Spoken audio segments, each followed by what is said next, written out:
بسم الله الرحمن الرحيم. إذا وقعت الواقعة ليس لوقعتها كاذبة خافضة رافعة. إذا رجت الأرض رجا وبست الجبال بسا فكانت هباء منبثا وكنتم أزواجا ثلاثا. فأصحاب الميمنة ما أصحاب الميمنة، وأصحاب المشأمة ما أصحاب المشأمة. والسابقون السابقون أولئك المقربون في جنات النعيم. ثلة من الأولين وقليل من الآخرين على سرر موضونة متكئين عليها متقابلين. يطوف عليهم ولدان مخلدون بأكواب وأباريق وكأس من معين لا يصدعون عنها ولا ينزفون. وفاكهة مما يتخيرون ولحم طير مما يشتهون. وحور عين كأمثال اللؤلؤ المكنون جزاء بما كانوا يعملون. لا يسمعون فيها لغوا ولا تأثيما إلا قيلا سلاما سلاما. وأصحاب اليمين ما أصحاب اليمين في سدر مخضود وطلح ممدود وظل ممدود وماء مسكوب. وفاكهة كثيرة لا مقطوعة ولا ممنوعة وفرش مرفوعة. إنا أنشأناهن إنشاء فجعلناهن أبكارا عربا أترابا. لأصحاب اليمين ثلة من الأولين وثلة من الآخرين. وأصحاب الشمال ما أصحاب الشمال في سموم وحميم وظل من يحموم لا بارد ولا كريم. إنهم كانوا قبل ذلك مترفين وكانوا يصرون على الحنث العظيم. وكانوا يقولون أئذا متنا وكنا ترابا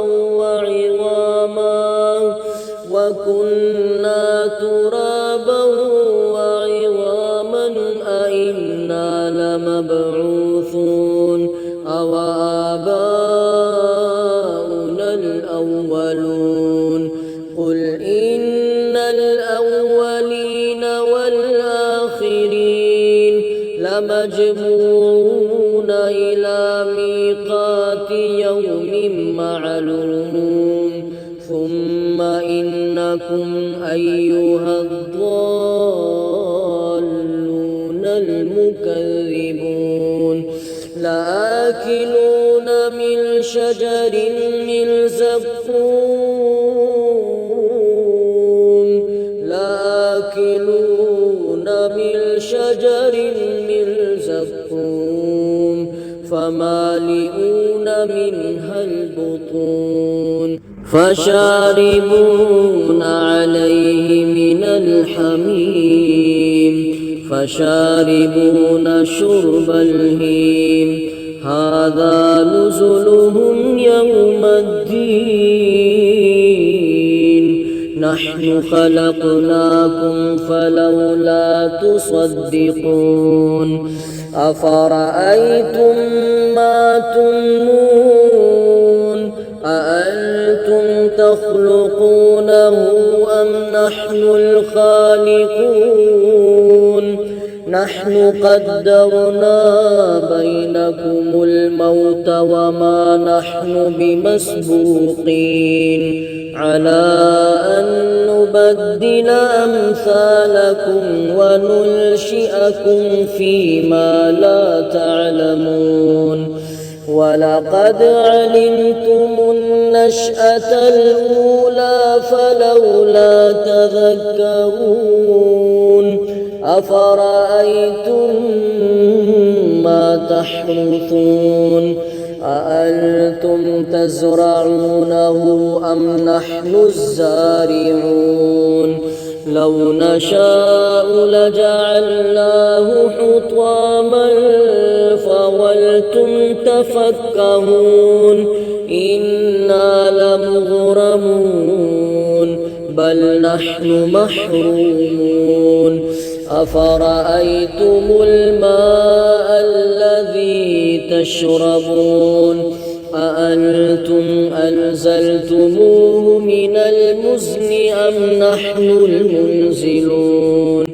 لو نشاء جعلناه أجاجا فلولا تشكرون أفرأيتم النار التي تورون أأنتم أنشأتم شجرتها أم نحن المنشئون نحن جعلناها تذكرة ومتاعا للمقوين فسبح باسم ربك العظيم فلا أقسم بمواقع النجوم وإنه لقسم لو تعلمون عظيم إنه لقرآن كريم في كتاب مكنون لا يمسه إلا المطهرون تنزيل من رب العالمين أفبهذا الحديث أنتم مدهنون وتجعلون رزقكم أنكم تكذبون فلولا إذا بلغت الحلقوم وأنتم حينئذ تنظرون ونحن أقرب إليه منكم ولكن لا تبصرون فلولا إن كنتم غير مدينين ترجعونها إن كنتم صادقين فأما إن كان من المقربين فروح وريحان وجنة نعيم وأما إن كان من أصحاب اليمين فسلام لك من أصحاب اليمين وأما إن كان من المكذبين الضالين فنزل من حميم وتصلية جحيم إن هذا لهو حق اليقين فسبح باسم ربك العظيم.